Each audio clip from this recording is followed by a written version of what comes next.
Mesdames, Messieurs, bonjour. Bienvenue à vous tous sur votre plateau du matin. C'est la cour commune. Vous le savez, depuis quelques jours, les apprenants sont en vacances, en tout cas pour ceux qui ne sont pas allés à l'examen. C'est une période qui réjouit les élèves, oui, mais une période redoutée par les parents parce qu'il faut penser à l'occupation des enfants, des occupations saines surtout, et peut-être vaquer à ces activités professionnelles sereinement, tout simplement.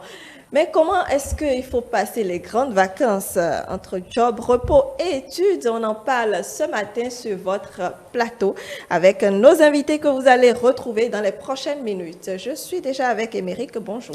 Bonjour Brunel Adé aussi, bonjour chers amis téléspectateurs. Modeste, bonjour. Bonjour Brunel Adé aussi, bonjour chers amis téléspectateurs. Comment avez-vous passé votre week-end?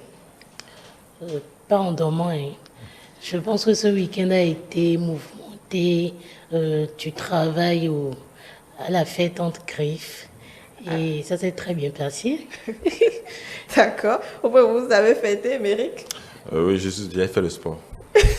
J'ai fait le sport. Et puis, je me suis reposé un peu. Vous avez fait quel sport?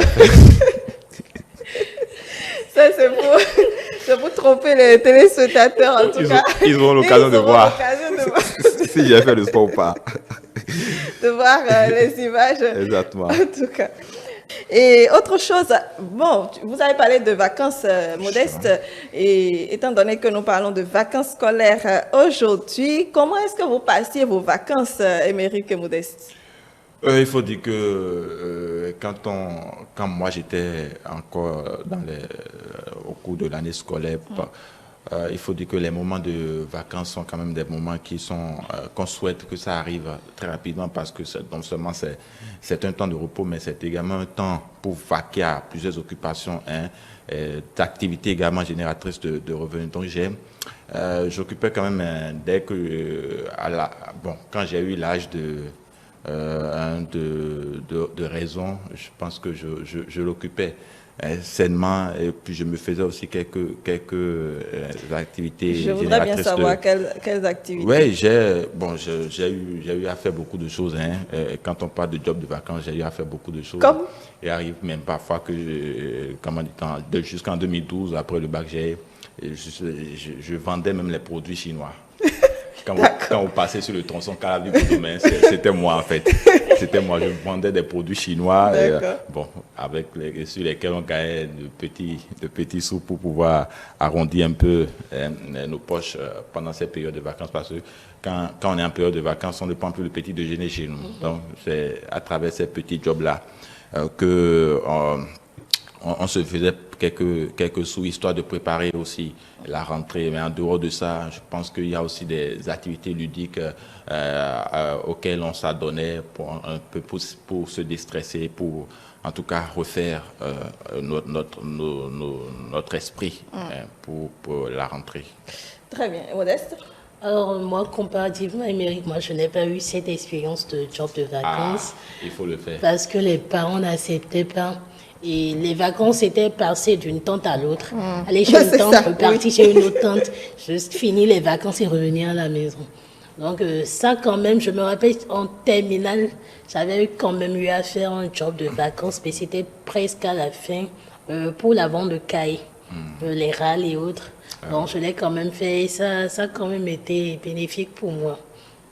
Très bien. Bon, c'est un peu comme vous, hein. Moi, j'ai pas fait de job de vacances.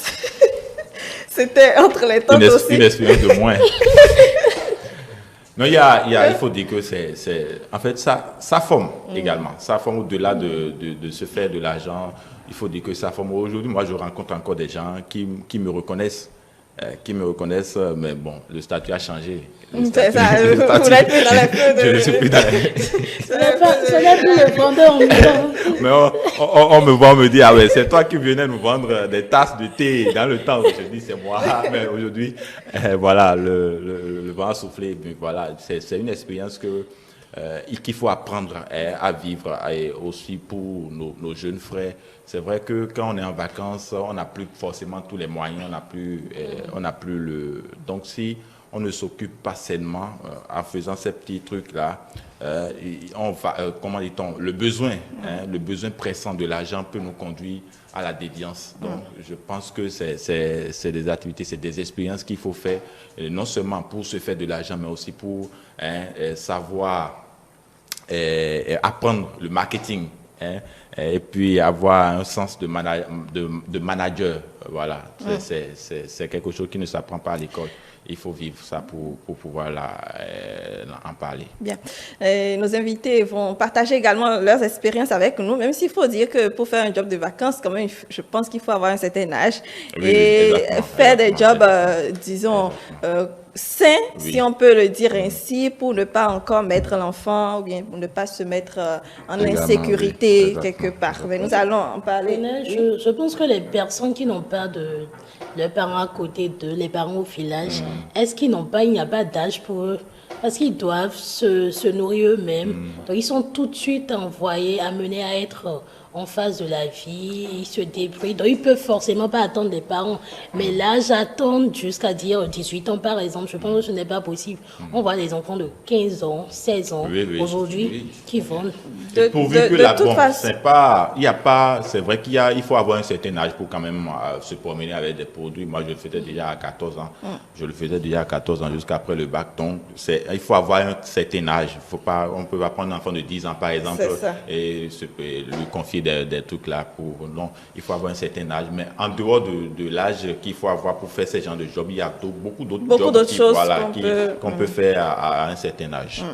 Très bien. Alors, le mot du jour aujourd'hui, c'est job, même si nous n'allons pas uniquement parler de job ce matin, parce que dans les vacances, il faut se reposer aussi. Et il ne faut pas également oublier la rentrée qui vient et donc les études aussi. Voilà, pour le mot du jour, c'est bien sûr job, comme vous le dites si bien, Brunel. Job, il faut savoir que ça s'écrit avec J-O, mais on parle bien sûr d'un job. Voilà. Alors, le premier sens, il faut dire que c'est un mot francisé, c'est un mot anglais qui est francisé, qui est familier. Le premier sens qu'on donne au mot job, c'est bien sûr le travail rémunéré qu'on ne considère ni comme un métier, ni comme une situation. Alors, le deuxième sens qu'on donne au mot job, c'est bien sûr un emploi rémunéré. Elle a un bon job. Par exemple, le synonyme dans ce cas, c'est bien sûr boulot. Alors, le mot job signifie emploi, mais il occupe aussi d'autres emplois comme celui de synonyme de tâche, d'ouvrage à accomplir. Contrairement au français, le Québécois emploie habituellement le mot job au féminin. Là, eux, ils parlent de la job. Alors, deux citations avec le mot job pour finir. La première est de Jean Winston qui dit « Un job ne rend pas riche, il règle un problème momentané. » Un job ne rend pas riche, il règle un problème momentané. Et la deuxième citation qui est anonyme qui dit « Tout job est un travail, mais tout travail n'est pas un job. » Tout job est un travail, mais tout travail n'est pas un job. Merci, Émeric. Mot job, donc, qu'on comprend davantage mieux. Alors, vous allez nous revenir en recevant donc, le coach Fulgence Sarwangom, qui est coach dans le management de la famille. En dehors de lui, il y a également d'autres invités, comme je le disais, qui vont partager leurs expériences avec nous, de moments, comment est-ce qu'ils passaient leurs vacances, ou encore avec leurs enfants aujourd'hui, comment est-ce qu'ils appréhendent ces moments. Il faut dire que les parents redoutent, surtout quand les enfants sont en bas âge, parce que franchement, il faut revoir tout son calendrier pour pouvoir les occuper à la maison et sans compter sur l'énergie qui ne finit jamais de ces enfants qui, turbulents, vous dérangent toute la journée. En fait. Quand vous avez des enfants destructeurs. Non, on ne va pas dire qu'ils sont destructeurs. Non, non, non, non, non. Non, ils peut-être dérangent un peu, plus beaucoup, pas un peu. Mais ils ne sont pas destructeurs. Oui, mais surtout quand vous n'avez pas quelqu'un à côté de vous, c'est quand même pas évident que vous puissiez surveiller ces enfants, qu'est-ce qu'ils font. Même une nounou ne va pas le faire jusqu'au bout. Elle va le faire à un moment donné, elle va être fatiguée ou elle va se dire ce n'est quand même pas mon sang et il ne va pas suivre l'enfant jusqu'au bout. Donc je pense que le mieux c'est de trouver un cadre idéal aux enfants en cette période de vacances. Et il ne faut pas oublier que les enfants mangent beaucoup pendant la période de vacances. Oui. Le budget nourriture pendant les périodes de vacances. Voilà. D'accord. Merci Émeric, merci Modeste. À tout à l'heure donc.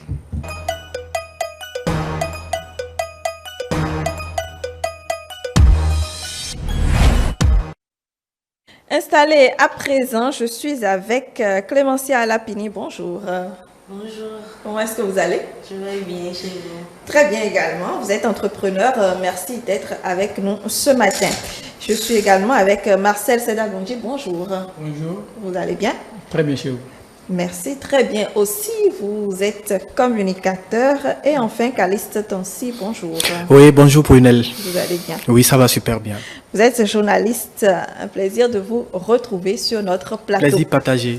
Nous parlons donc de vacances scolaires, job, repos et études. Nous allons donc essayer de brosser ces trois aspects qui font nos vacances, ou bien qui faisaient pour ceux qui ne sont plus donc apprenants. Apprenants, oui, pourquoi pas, nos vacances. Alors, Caliste, quand on parle de vacances scolaires, ça vous fait penser, vous, à quoi?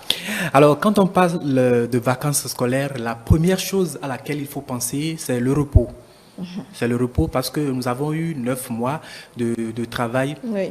Et après, l'effort, comme on le dit, c'est le réconfort. Et pour tout apprenant, les moments de vacances sont des moments de soulagement où il faut oublier un tant soit peu les cours, les tracasseries qu'on a eu à faire durant toute l'année scolaire. Mais cela ne veut pas dire que c'est exclusivement pour le repos. D'où l'importance de quelques révisions, notamment la lecture, pour nous permettre quand même d'être toujours dans le bain, de ne pas tout oublier. Parce que vous n'êtes pas sans savoir qu'il y a certains apprenants, il suffit de peu de repos et de laisser tomber, et de laisser de côté les cahiers pour, à la rentrée, devenir comme un étranger à la chose scolaire. Voilà. Très bien. De toute façon, nous allons parler du plan, pourquoi pas, de vacances tout à l'heure.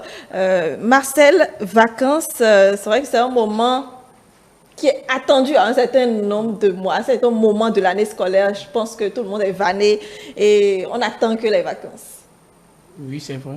C'est vrai, les vacances, pour certains, c'est du repos, mais pour d'autres, c'est carrément pour autre chose. Ici, je dis autre chose, c'est peut-être se vaquer à autre chose, par exemple, d'autres activités qui ne sont pas forcément scolaires, et pas du repos pour eux, quoi. Puisqu'il y a certains, les vacances, c'est pas trop le repos, c'est peut-être d'autres activités qui ne permettent pas de se reposer forcément. Voilà. Clémentia? Oui, je pense que mes deux prédécesseurs ont déjà tout dit.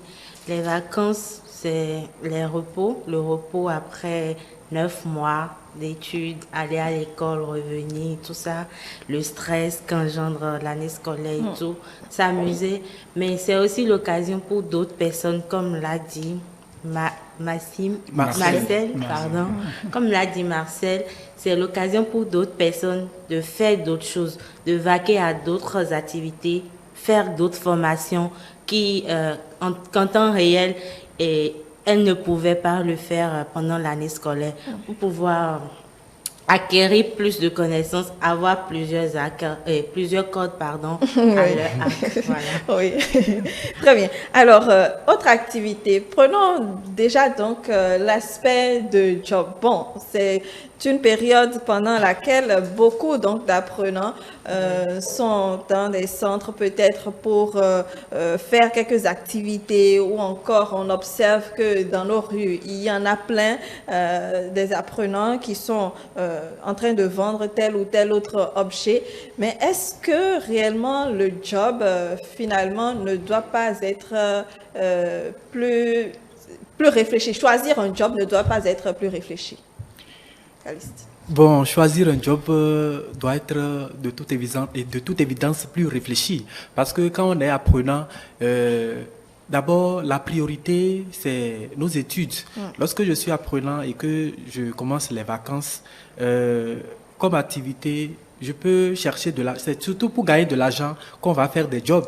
Vous êtes d'accord avec moi? Sûr. Si c'est qu'on pouvait rester à la maison pour gagner de l'argent, Je les pense que apprenants tout n'auraient le pas monde besoin resterait à la d'aller se sacrifier. Vous n'êtes pas sans savoir qu'il y a un job là qu'on appelle aide-maçon, que certains apprenants font souvent juste pour glaner quelque peu. Et si je dois m'en tenir à cette activité-là, je dirais quand même qu'il ne faut pas déployer trop d'efforts physiques. Oui, c'est pourquoi les apprenants doivent quand même, en cherchant de l'argent, ne pas exagérer, parce que le travail des enfants est d'abord proscrit, et si le travail des enfants est proscrit, cela revient donc à dire que les apprenants doivent savoir quelle activité mener pendant les vacances. Ne pas mener des activités qui peut-être plus tard auront des répercussions sur leur état de santé. Parce qu'il ne faut pas l'oublier, à la rentrée qui n'est pas trop loin aussi, on va reprendre encore avec les tracasseries. Et si durant le peu de temps que vous avez eu pour les vacances, vous devez encore aller déployer tellement d'énergie que à la reprise, votre état de santé va recevoir un coup. Là, je pense que vous êtes mal parti et que vous avez donc mal géré vos vacances. Très bien. Marcel? Bon, sur ce point, je vais dire que surtout le côté job, le côté aide-maçon, c'est ça qui est souvent fait. La journée, ça fait 2000, 2500, moi j'en ai fait. Puis ça fait 2000 et si on comptabilise la semaine, tu es déjà, c'est pas... C'est comme quelqu'un qui travaille vraiment à temps plein, quoi. Voilà, donc je crois que pour les jeunes apprenants en vacances, c'est surtout à ça qu'ils se donnent. Mais il faut dire que moi, j'en ai fait. Oui, mais pourquoi est-ce que vous avez choisi cela? Justement à cause de l'argent? Oui, à cause de l'argent. À cause de l'argent, non, à cause de l'argent. Il y a d'autres jobs, si je prends peut-être les ventes ambulantes, j'en ai fait, mais quand j'ai fait le poids, ça ne pèse pas. D'accord. Ça ne pèse pas. C'est vrai, il y a le côté physique qui joue un peu, mais bon, c'est l'argent, c'est les vacances, voilà, il faut chercher de l'argent. Avant de s'adonner à ce job d'aide-maçon, il faut quand même jouir d'une bonne santé physique. Oui, quelqu'un qui n'est pas encore déjà bon en point, je ne peux pas lui conseiller d'aller faire ce job-là. Et vous n'êtes pas sans savoir que ces maçons-là, ils exploitent, ils nous font tellement dépenser d'énergie que si vous-même, vous n'êtes pas courageux, vous ne pouvez pas tenir. En demi-journée, vous pouvez déjà démissionner. Vous voyez, parce que même ils vous font travailler plus que leurs apprentis, parce qu'ils veulent vous payer de l'argent, ils exagèrent dans ce qu'on vous demande. Vous portez des charges qui sont d'ailleurs plus lourdes que vous et ce n'est pas facile. Moi, je ne peux pas conseiller ça aux apprenants. S'ils ont la possibilité de faire autre job, je pense que c'est mieux, parce que là, on déploie trop d'énergie. Très bien. Clémentia, sur les jobs de vacances? Bien sûr, la recherche d'un job de vacances doit être vraiment plus réfléchie parce qu'on ne peut pas aller vers un emploi dont on n'a pas les compétences. Aide-maçon, c'est vrai, beaucoup surtout les garçons qui s'adonnent à cela. Moi, je me rappelle, j'ai eu à faire du job de vacances, mais plutôt comme agent commercial quand j'étais en seconde. D'accord. Et oui, mais je n'ai pas opté pour l'option me promener dans les rues et tout. Vous faisiez quoi? J'ai plutôt opté pour les institutions. J'allais dans les institutions, j'allais de bureau en bureau. Et je trouvais que cela m'évitait d'être exposée déjà à cause de mes parents. Cela m'évitait que les personnes qui les connaissaient me retrouvent dans la rue, les appellent, mais qu'est-ce que fait ta fille dans la rue en train de vendre? Bon, ça veut dire que les parents n'étaient pas informés, c'est ça? Pas au début, non. Mais après, et surtout ma maman, elle en a été informée, j'ai arrêté. Elle a été catégorique que si je veux faire job de vacances ou je veux m'occuper pendant les vacances, de la suivre au bureau pour l'aider dans ses dossiers. Donc, et je lui ai demandé, est-ce que tu vas me payer? Elle a dit, d'accord, oui, je vais te payer. Mais tu ne vas plus de bureau en bureau, tu ne restes plus dans la rue pour dire que tu veux vendre quoi que ce soit. Très bien. Alors, quand on parle de job de vacances, vous l'avez dit, il y a plusieurs types de jobs et justement, comment le choisir en fait pour vous? Comment faire ce choix-là, Calixte? Je l'ai dit un peu tout à l'heure. Lorsque vous n'avez pas une bonne santé physique, parce que tout le monde n'est pas robuste. Vous voyez, quand vous êtes robuste, vous savez que vous êtes en mesure peut-être de déplacer une voiture en un clin d'œil. Vous pouvez peut-être aller faire le job de aide-maçon, par exemple. Mais quand vous savez que vous avez une santé fragile, vous devez réfléchir, bien réfléchir, pour ne pas trouver un job qui va encore détruire votre santé qui n'est pas encore stable. Vous voyez, moi, je préférerais que un élève qui sait qu'il a une santé fragile, par exemple, va vendre, par exemple. Vous voyez, vous pouvez vendre peut-être au bord de la voie. Ce n'est pas un problème, parce que c'est de l'argent que vous cherchez. Tant que ce n'est pas du vol, il n'y a rien de mauvais à cela. Vous pouvez peut-être opter pour d'autres jobs. Il y en a plein que vous pouvez trouver. Si peut-être les gens ont besoin de quelqu'un pour rester dans une boutique pour eux, vous pouvez aller le faire. Et bon, je pense, moi, si vous voulez... J'allais vous demander si vous en avez fait.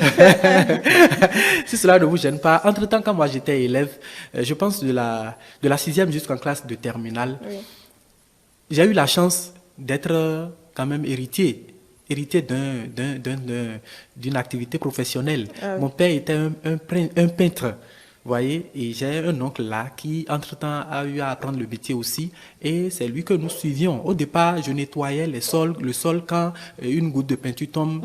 Si tu ne nettoies pas là, on te donne un coup derrière. Donc, à force de faire ça, nous aussi, on observait comment on tenait les rouleaux, les pinceaux, les badigeons. Et avec le temps, on a commencé par utiliser ces instruments de travail aussi. Et cela nous a permis d'apprendre et de maîtriser le travail. Déjà en classe de 4e, j'étais déjà un bon peintre et je suivais mon oncle pendant les vacances. Et je travaillais avec lui et ça m'a permis non seulement de gagner de l'argent et à la rentrée, on n'a plus à déranger les parents pour les chaussures, les sacs et autres là. Et c'est nous-mêmes qui assurions ça. Et ça soulageait les parents aussi et ça leur permettait de comprendre que cet enfant est conscient et avec cet enfant quand même, il y a quand même de l'espoir. C'est un enfant qui pourra bien prendre soin de lui-même. Quand il sera adulte, il ne sera pas un enfant inconscient. Quand il trouve de l'argent, il saura comment le gérer et il sait se responsabiliser. Vous voyez?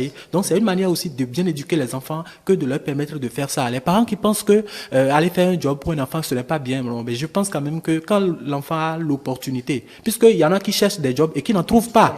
Donc quand l'enfant a l'opportunité de savoir faire quelque chose, permettez-lui de le faire parce qu'en le faisant, il se découvre un autre talent qui peut mettre en exergue. Vous voyez? Donc pendant les vacances, moi, je faisais les jobs de peinture. Et aujourd'hui, lorsque j'ai envie de faire un travail de peinture pour moi-même, je n'ai pas besoin d'aller payer de l'argent auprès de quelqu'un. Je vais choisir les peintures moi-même, je fais les mélanges et je choisis, je le fais à mon goût. Et quand je finis de le faire, moi-même, je suis satisfait, je suis content. Très bien. Donc, si vous n'êtes pas forcément dans un organe de presse, bon, non, vous pouvez vous mettre à la peinture. Oui, je le fais avec plaisir même. C'est très bien. Alors, ça en fait, justement, pour revenir sur les propos de Clémentia tout à l'heure, que les parents ont refusé, est-ce que vous, disons, vous comprenez cela? Tous les parents n'acceptent pas justement que leurs enfants aillent faire des jobs? Oui, c'est vrai, tous les parents n'acceptent pas. Il y a le côté, d'autres parents trouvent que bon, si mon enfant va travailler, c'est que je ne suis pas capable de le supporter. Donc, ils vont se dire peut-être que ni mon vitil auto-romain, donc ils empêchent leur enfant d'aller travailler. Mais je pense que ce n'est pas tout à fait normal parce qu'à un certain âge, quand l'enfant va peut-être grandir, il va comprendre qu'il ne peut pas être en mesure de faire certaines choses. Ouais, donc déjà, il faut laisser les enfants, même si ce n'est pas à plein temps, par moment, aller se chercher de job, aller faire quelque chose. Ça va leur permettre peut-être plus tard de trouver, comme l'a dit M. Kalis, de trouver le potentiel qui est en eux. Voilà. Donc je trouve que ce n'est pas toujours bien de refuser aux enfants d'aller jobber. Clémentia, est-ce que vous l'avez compris? Oui, j'ai compris ce qu'il a dit. Je crois que ça dépend de chaque famille, des réalités de chaque foyer. Des parents qui sont quand même stables, l'enfant ne manque de rien. Vous comprenez avec moi que ces parents ne vont pas vraiment accepter que leur enfant aille à la recherche d'un job de vacances. Au pire des cas, on l'envoie en vacances pour l'empêcher d'aller travailler. Mais des parents dont les revenus sont moyens ou carrément pas vraiment trop de revenus, je ne pense pas que ces gens de parents refuseraient que leur enfant les aide un peu pendant les vacances à aller à la recherche d'un peu de sous pour pouvoir leur faciliter la tâche au début de la rentrée scolaire. Moi, je pense que ça dépend de chaque parent. Et ça dépend aussi du job que l'enfant voudrait faire et aussi des conditions dans lesquelles cet enfant voudrait jobber pendant ces vacances-là. Donc, moi, je pense que ça dépend. Les réalités sont diverses, différentes. Ça va dépendre de chaque foyer et de la mentalité de chaque parent. Quel job pour vous n'est pas du tout à conseiller ou quelles conditions n'est pas Moi, du tout à par prendre? exemple, aide maçon, je ne suis pas très d'accord. Tant que le garçon n'est pas majeur et en bonne santé, je ne peux pas conseiller qu'il aille faire aide maçon. Aussi, bon, tous les jobs sont quand même acceptables. Pour des filles, moi, je conseillerais la vente, par exemple, aider les gens à la boutique, même, pourquoi pas aider les gens dans les restaurants à faire la plonge, par exemple, ou bien même hôtesse. Moi, j'ai eu à faire hôtesse. Ma maman, c'était en seconde, mais quand je suis arrivée en première, j'avais une tante qui est dans l'événementiel. Donc, pendant les vacances, quand elle a besoin des hôtesses, je partais. Aujourd'hui, ça m'a donné des compétences dans le temps là qui me servent aujourd'hui. Je peux aller sur des projets d'hôtellerie ou bien, comment dire, trouver des filles pour m'aider à faire des hôtesses pour des cérémonies et tout ça. Donc, comme là, c'est des étapes qui nous forgent à la vie d'aujourd'hui. Et déjà, si très tôt un enfant a ce genre de capacité, les parents doivent le soutenir parce que ça prouve en réalité qu'il prend déjà conscience de ce que sera sa vie quand il va quitter la coupe familiale. Calice, vous réagissez sur les parents avant que... Bon, en fait, les parents, ils sont dans leur rôle. Et chaque parent sait comment éduquer son enfant. Lorsque je suis un parent et que je vis quand même dans des conditions plus ou moins modestes, je dois apprendre à mon enfant à s'auto-responsabiliser, à se suffire, à ne pas attendre que je lui tende la main d'abord avant qu'il ne puisse manger. Vous voyez, lorsque l'enfant, il sait que mes parents n'ont pas assez de moyens, il doit se donner au travail et il doit se chercher. Mais si les parents n'ont pas les moyens et l'enfant doit encore attendre d'eux, là c'est grave, ça veut dire qu'il va mourir de faim. Mais lorsque le parent vit quand même dans des conditions plus ou moins nanties, là, c'est surtout ces gens de parents-là qui n'aiment pas que leur enfant aille faire ses jobs de vacances. Parce qu'ils se disent quoi? Les gens vont penser que je suis avare et je ne prends pas bien soin de mes enfants. C'est pourquoi ils sont obligés d'aller se chercher. Et il y en a d'autres qui vont dire, lorsque les gens vont voir mes enfants en train de faire des jobs de vacances et autres, et ils vont penser que oui, voilà, je ne joue pas bien mon rôle de Est-ce que d'une part, parfois ce n'est pas vrai? Parfois, certains parents démissionnent. C'est possible, oui. Hein? C'est possible. C'est possible. Il y a certains parents qui difficilement mettent à la disposition de leurs enfants ce qu'il leur faut. Ce n'est pas que les moyens leur manquent, mais je ne sais pas dans quelle mentalité ils ne veulent pas mettre leurs enfants à l'aise. Ils se disent ah non, il faut que lui aussi il aille souffrir. Moi j'ai souffert avant. Moi j'ai souffert avant d'être là aujourd'hui. Donc il faut que lui aussi il aille souffrir pour savoir que la vie ce n'est pas facile.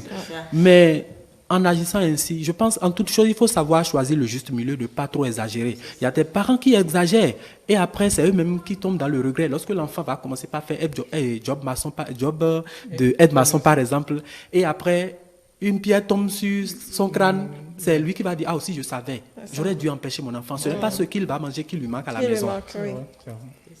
Très bien.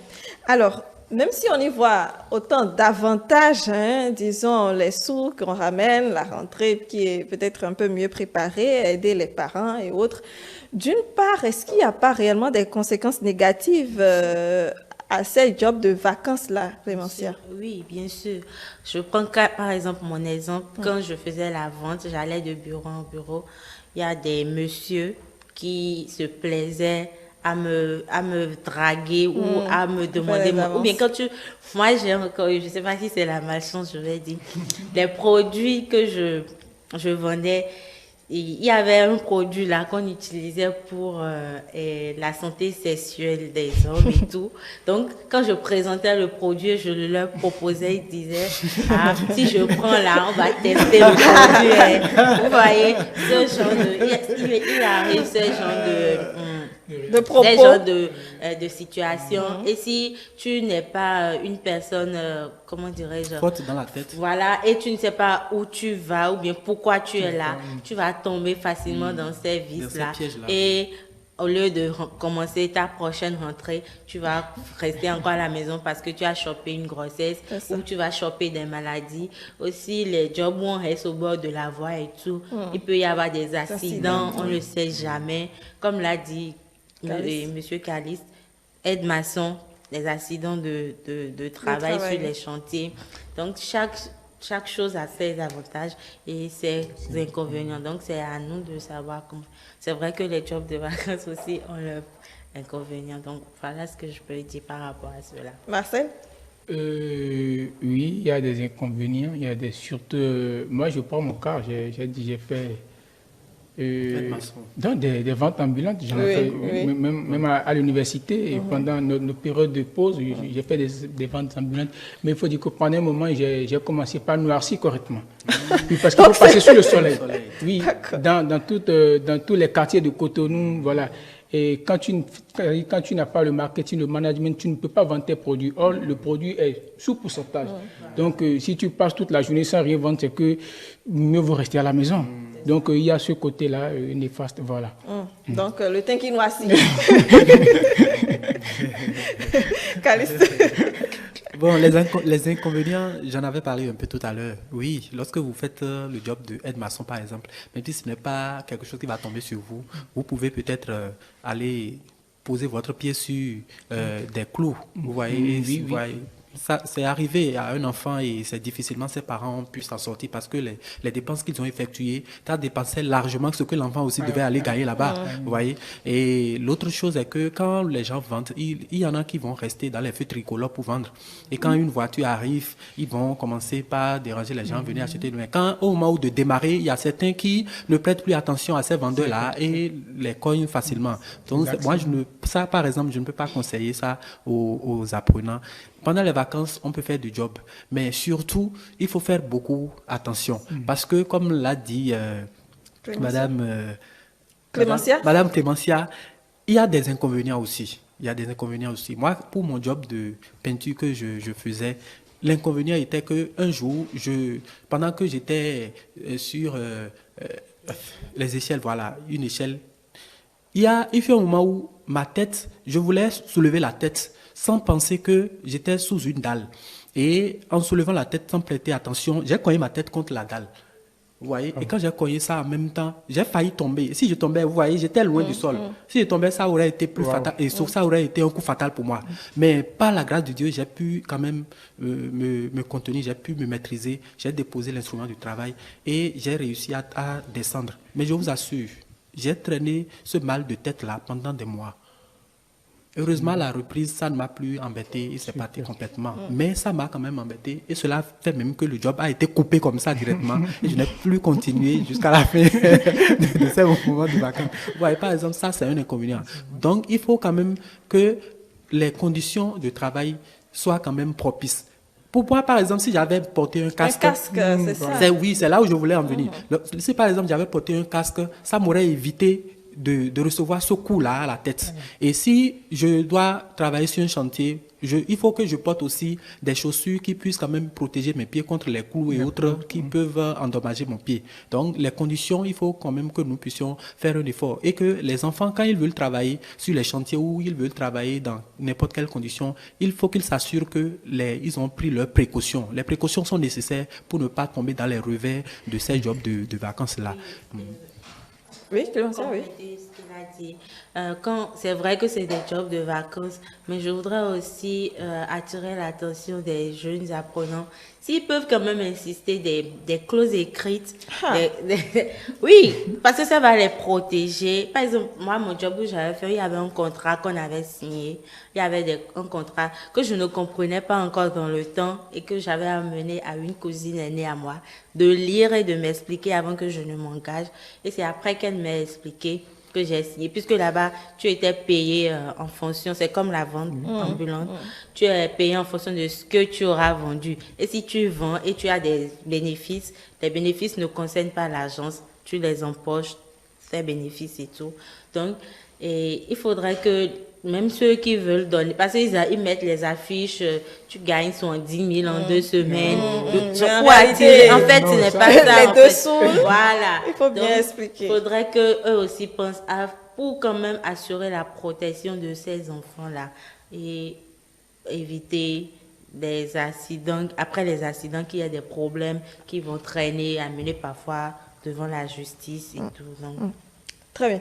Alors, l'autre chose qu'on observe pendant cette période, même s'il faut faire des jobs de vacances, il y a beaucoup de petits-enfants qui sont justement dans ces activités-là, alors que pour aller faire un job, je pense qu'il faut avoir une certaine maturité ou un certain âge qui n'est pas forcément respecté quand on observe un peu la situation sur le terrain. Marcel. Oui, c'est vrai. Sur certains chantiers ou dans certains domaines pendant les vacances, on peut voir des personnes mineures exercer des travaux qui ne sont pas à leur hauteur. Et quand tu vas voir derrière, c'est peut-être les parents qui ne sont pas financièrement bons ou peut-être leur situation qui lui permet de faire ça. Je crois que il y aura même les structures qui vont les prendre en charge, qui vont aussi penser à ça. Je ne peux pas permettre à quelqu'un qui n'a pas l'âge de travail, peut-être ou peut-être, on prend notre cas là, les aides-maçons, quelqu'un qui n'a pas l'âge de soulever une brique, venir dire qu'il veut faire maçon. Ouais. Donc il y a la responsabilité également des structures qui embauchent. Voilà. Il y a également ça. Et les parents aussi, même s'ils ne sont pas financièrement stables, de quand même chercher le juste milieu pour ne pas laisser les enfants aller au-delà de leur capacité physique. Voilà. Voilà. Très bien. Caliste, quelque chose à ajouter? En fait, les jobs de vacances, il faut quand même un peu de... On dit science sans conscience n'est que ruine de l'âme. Oui. Il faut que nous soyons raisonnables. J'ai un enfant qui peut-être a 12 ans, n'a pas encore bien mûri, n'est pas encore bien fort physiquement. Je ne peux pas lui permettre, même si je n'ai pas assez de moyens, c'est mon devoir de lui assurer le nécessaire, l'essentiel dont il a besoin. Donc déjà, si à cet âge je dis non, mon enfant ne va pas faire de job, là j'aurai raison et personne ne peut m'en vouloir pour ça. C'est ça. Parce qu'il n'a pas encore l'âge nécessaire pour pouvoir ça. Le travail des enfants est proscrit, je l'ai dit tout à l'heure. Donc chaque parent doit empêcher son enfant de vaquer à ces genres de jobs-là jusqu'à un certain âge raisonnable avant qu'il ne puisse le laisser faire ça. Même si l'enfant, à l'âge de 12 ans ou 10 ans, peut faire quelque chose, il faut que ce qu'il veut faire ne soit pas quelque chose de très exigeant qui puisse encore entraîner d'autres problèmes plus tard. Moi, je me suis vu surpris un jour quand j'ai vu un enfant de 12 ou 13 ans ou plus. Je l'ai vu en kaki. En pleine rentrée, ça m'a étonné. Pourquoi? Parce que pendant les vacances, j'allais dans un atelier de couture et je le voyais en train de travailler sur une machine et travailler proprement. Mais à la rentrée, quand je l'ai vu en carrière, il a dit, mais c'est quoi? C'est un rêve que je suis en train de faire. Quoi? Il dit, moi j'étais élève, tu croyais que j'étais couturier? Non, ça c'est pour les vacances. J'ai fini avec ça.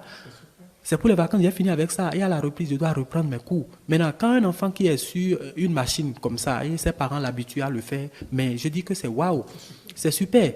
Une machine, travailler sur une machine, peut-être on peut parler d'aiguille, mais là, il va falloir que l'enfant aussi soit vraiment très distrait. Le risque est minime. Il faut qu'il soit vraiment distrait avant que cela ne lui arrive. Vous voyez? Donc, en toute chose là, il faut un minimum de trucs là. Il faut quand même, soyons raisonnables pour ne pas laisser les enfants faire des choses qui, en réalité, peuvent leur créer des dommages plus tard.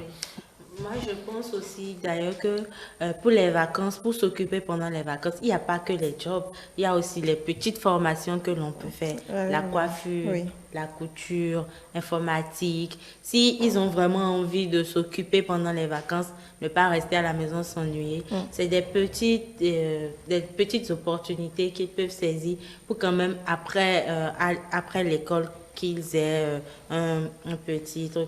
Moi, je fais la coiffure, par exemple. J'ai commencé la coiffure depuis le collège. Je tressais ma petite soeur, ma maman parfois. Mais à un moment, j'ai pris conscience du talent que j'avais. Je suis allée me faire former 3 mois pour avoir une attestation en coiffure et tresse. Très bien. Pourtant, j'ai mon diplôme, j'ai ma structure. Je travaille. Donc, il y a des personnes qui voudraient être polyvalentes ou bien faire beaucoup de choses. C'est pas que les jobs pour s'occuper. Job, c'est pour avoir un peu de sous, argent de poche, pour pouvoir se faire quelques petits plaisirs à l'insu des parents.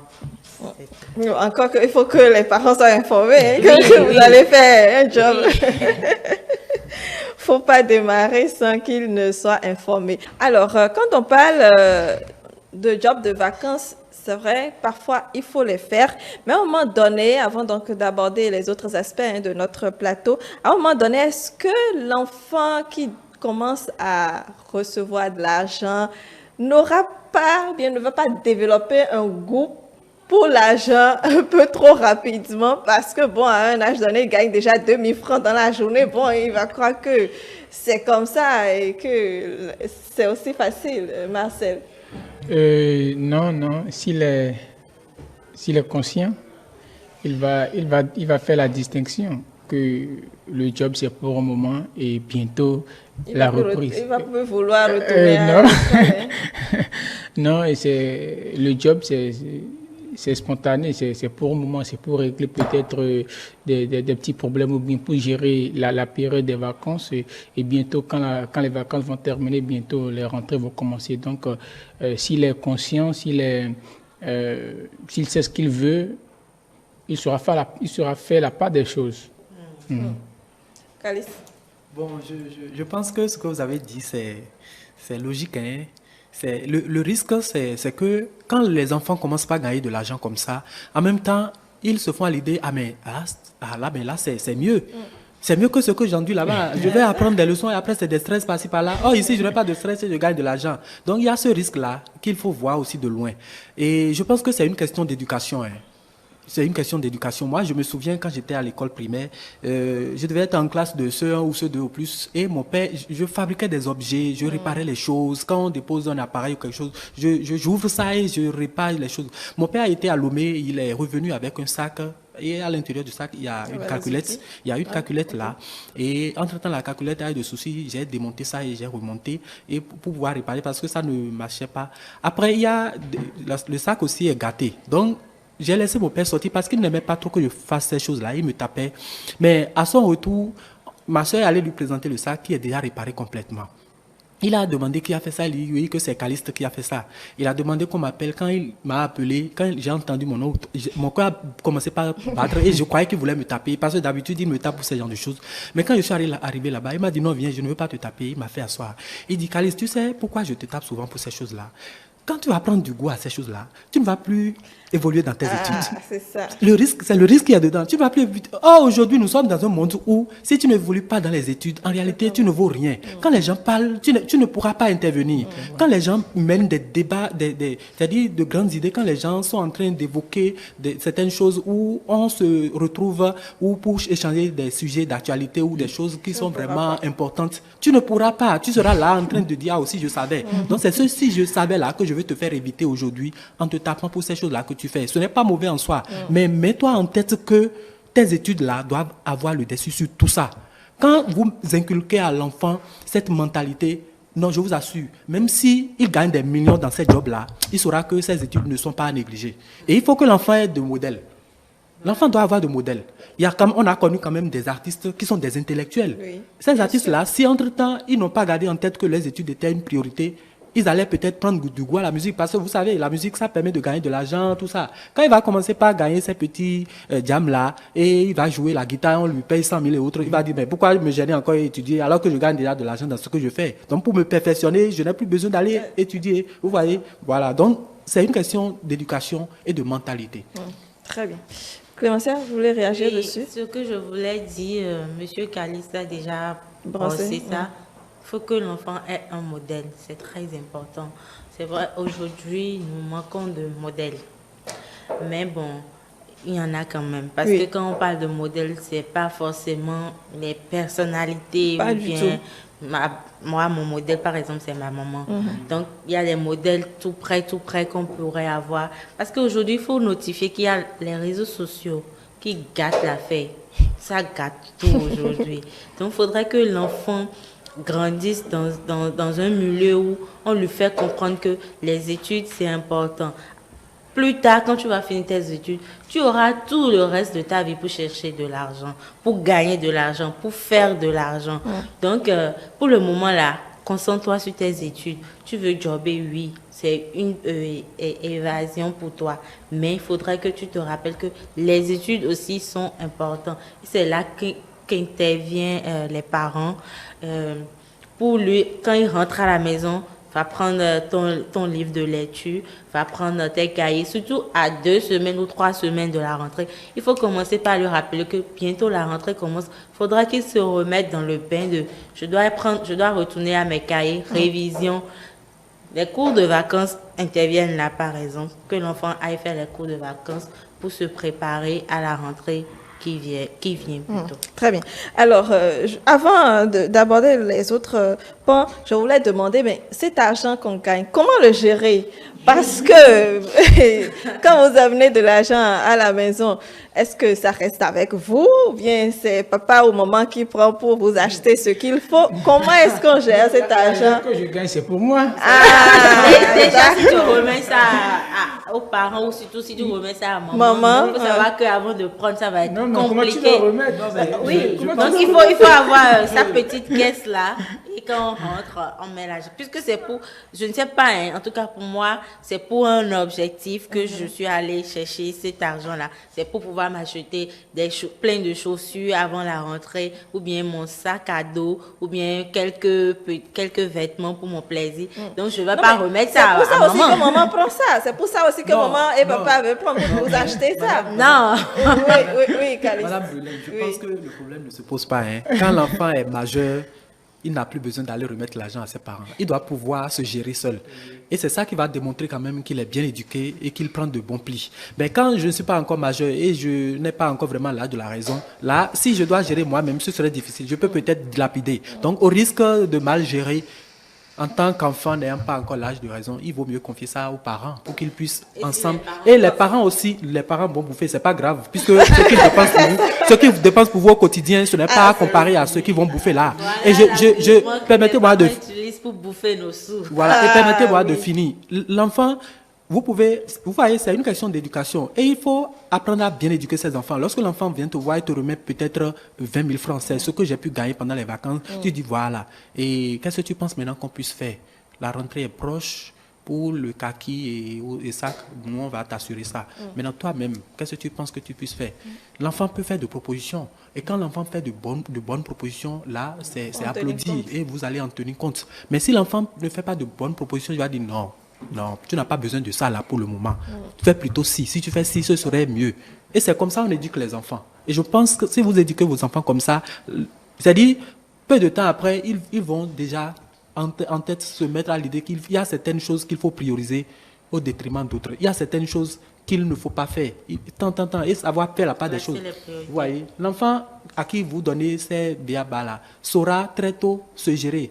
Et on ne sait jamais, on ne le souhaite pas. Il y a des enfants qui perdent très tôt leurs parents. Et si déjà très tôt vous inculquez ces habitudes-là à vos enfants, mais après votre disparition, ils sauront mieux se gérer. Voilà. Très bien.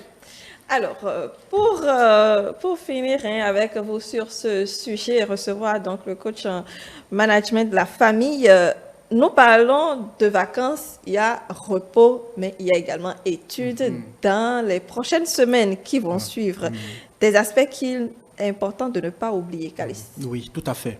Tout à fait. Je le dis en tant qu'apprenant, lorsque l'enfant il commence pas à faire du job, il prend du goût à l'argent. Et c'est job, repos, il oublie totalement les cahiers. Mais à la rentrée, il va se comporter devant ses camarades comme un étranger à la chose scolaire. Tout à fait, absolument. Et il y a certains enfants même dont, c'est-à-dire ce cas-là est criard.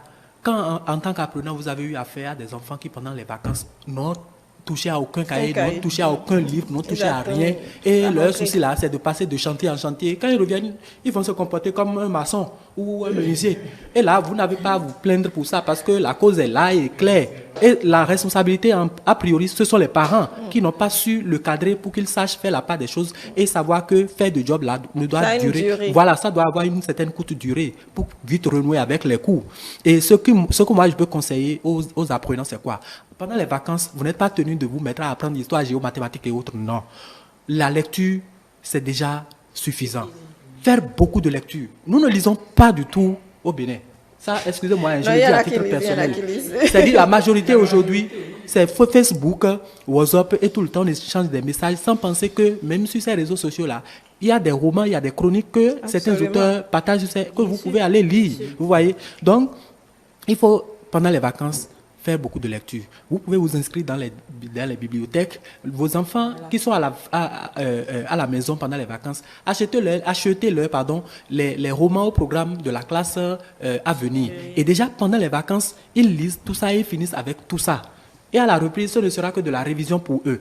Même si ce n'est pas les romans au programme, vous trouvez un roman qui est intéressant, achetez ça pour vos enfants. Et pendant les vacances, ils sont à la maison, ils ne vont nulle part. Ou peut-être quand ils ont fini le job et il reste au moins quelques semaines avant la reprise où désormais ils sont à la maison, ils vont profiter de ce temps-là pour ne pas faire que regarder la télévision. Ils vont profiter pour pouvoir lire aussi. Voilà. Très bien. Pendant les vacances, repos, on s'amuse beaucoup. On fait des sorties avec les amis. Mais c'est sans oublier aussi qu'il faut s'attendre exactement, penser aux études et donc également éviter les revers de ces sorties-là. On pense que pendant les vacances, on peut s'adonner à tout type d'activité justement parce qu'on est au repos. Les amis sont là, on sort et puis exactement, on s'éclate comme vous le dites si bien. Oui, ça a sa place dedans. Il a besoin aussi de ça. Il faut un peu plus d'équilibre. Voilà, rester dans les normes, je suis d'accord. Mais il faut ça aussi pour équilibrer le mental. C'est important. Ah oui. Très bien, voilà. Alors, quelque chose à ajouter, Clémentia? Non, bon, tout a déjà été dit. Moi aussi, je vais insister sur la lecture parce qu'on ne s'en rend pas compte. La lecture apporte beaucoup. La dernière fois, j'ai assisté à un after-work où le guest, c'est une grande personnalité de ce pays dont je tairai le nom. Quand il faisait le partage d'expérience avec nous, vous imaginez, j'ai été surprise d'apprendre qu'il n'avait que le bac. J'ai été très, très surprise. Pour moi, je le voyais déjà même dans le doctorat de quelqu'un. Mais tellement il s'exprime bien, il est éloquent, il a de ces mots-là. C'est un homme des médias. Je vous jure, quand il a dit qu'il n'a eu que le bac, mais qu'est-ce qu'il a fait? La lecture. J'étais vraiment sidérée. Moi, depuis le bas âge, moi aussi, j'adorais la lecture. Moi, je continue même toujours de lire. Ça étonne même à un moment que j'ai toujours du temps pour la lecture. Lire. Voilà, donc... Et les vacances, oui, mais pensez aussi aux études et tout. Voilà. Marcel?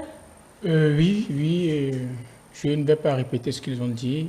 Je pense que pendant la période des vacances, si les apprenants font peut-être une période de job, la seconde période n'a qu'à se consacrer.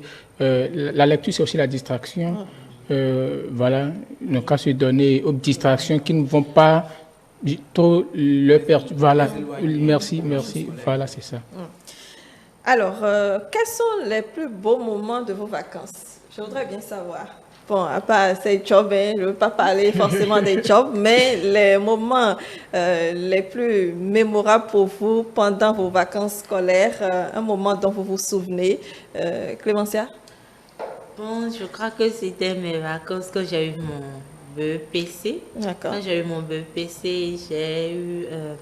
ma maman m'a envoyé chez une tante à moi. Et là-bas, il y avait tout un programme qui était réservé pour les vacances avec mes cousins. Je n'étais pas vraiment habituée. Donc, c'était vraiment fun. Je n'avais pas envie de rentrer. On faisait des activités, mais aussi on apprenait des activités ludiques. Ça ne nous éloignait pas vraiment de la chose scolaire et c'était de bons moments. C'était en famille, la chaleur familiale, tout ça. C'était vraiment fun parce que quand je pensais je vais rentrer chez moi où je vais retrouver ma maman, mes frères, là-bas, maman tout le temps au boulot revient, on n'a pas vraiment cette chaleur-là familiale et tout. Donc c'était vraiment fun. Je crois que c'est mes plus belles vacances. Je crois, oui, de l'enfance. Oui, bien sûr. Parce qu'après ça, j'ai eu les plus belles bien vacances. sûr. Quand on travaille, bon, ce n'est plus la même chose. Voilà. Et quand on prend des vacances, ce n'est plus la même chose. D'ailleurs, un autre plateau va se consacrer justement aux vacances quand on est professionnel. Mais en attendant, Caliste. Oui, moi je me souviens quand j'étais... D'abord, notre père ne nous permettait pas d'aller en vacances. Ses enfants ne restent pas loin de lui. Oui.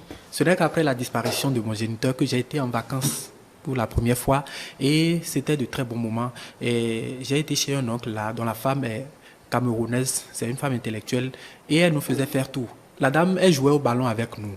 Oui, et ça nous faisait tellement plaisir. On jouait au ballon et après le ballon, on revient à la maison.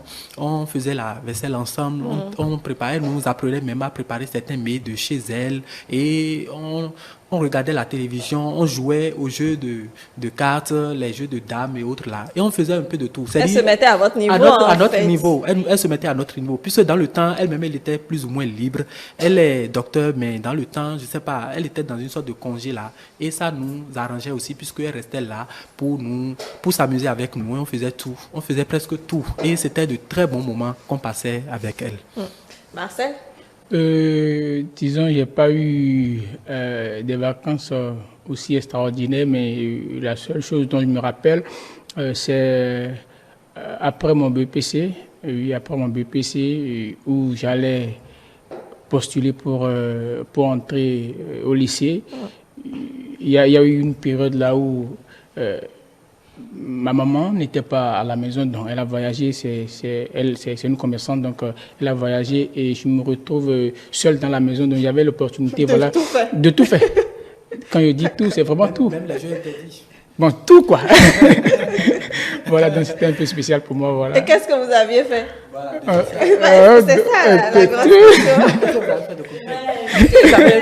Vous avez des invitations? Ouais, surtout ça. Surtout ça.